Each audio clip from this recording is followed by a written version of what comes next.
আসসালামু আলাইকুম। আমি ওমর ফারুক। ইংরেজি গ্রামার শিক্ষার ভিডিও টিউটোরিয়ালে আপনাকে স্বাগতম। আজকে আমাদের আলোচনার বিষয় প্রেজেন্ট সিম্পল টেন্স বা প্রেজেন্ট ইনডিফিনিট টেন্সের গ্রামাটিক্যাল বিষয়গুলো। চলুন শুরু করা যাক। প্রথমেই আমরা দেখে নিব প্রেজেন্ট ইনডিফিনিট টেন্স বা প্রেজেন্ট সিম্পল টেন্সের স্ট্রাকচার বা গঠনটা আসলে কী। এখানে স্ট্রাকচারটা হলো সাবজেক্ট প্লাস মেইন ভার্বের প্রেজেন্ট ফর্ম প্লাস অবজেক্ট।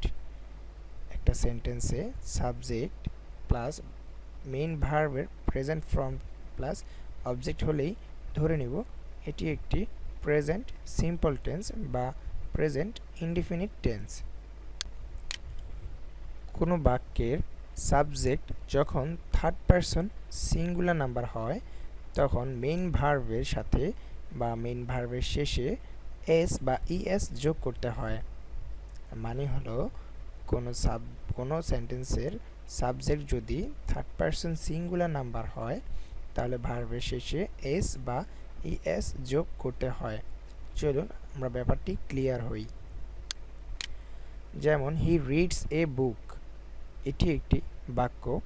এখানে রয়েছে একটি সাবজেক্ট, একটি ভার্ব এবং অবজেক্ট, তাই এটি একটি প্রেজেন্ট টেন্স বা প্রেজেন্ট সিম্পল টেন্স।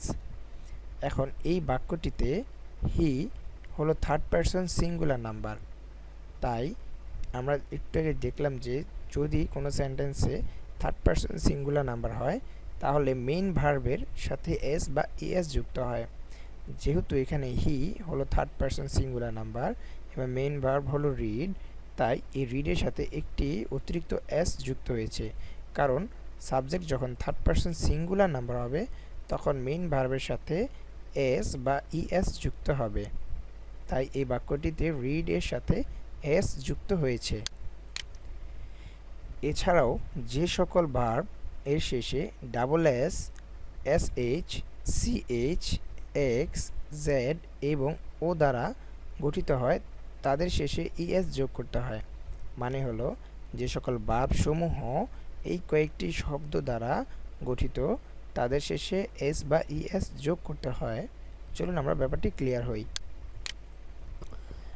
আমরা এখানে দেখতে পাচ্ছি কিছু ভার্ব দেওয়া আছে যেগুলো এস বা এসইএইচ, এসএইচ, এক্স, ডাবল জেড দ্বারা গঠিত। যেমন মিস, এটি একটি ভার্ব। এই ভার্বটি গঠিত দুটি এস দ্বারা।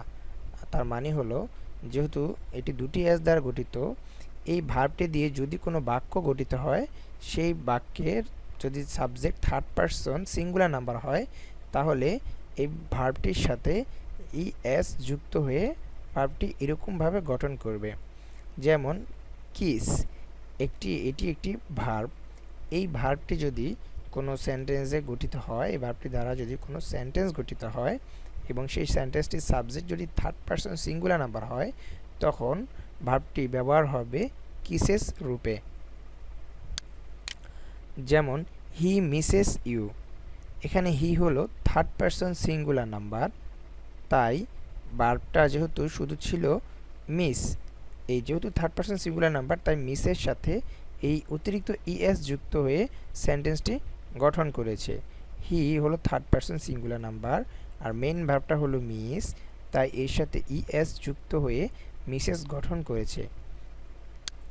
আবার এখানে আমরা একটু ফলো করি, এখানে আছে যে আই মিস ইউ, এখানে আই মিস ইউ ঠিকমতো গঠন করেছে কারণ এখানে সাবজেক্টটি হলো ফার্স্ট পারসন।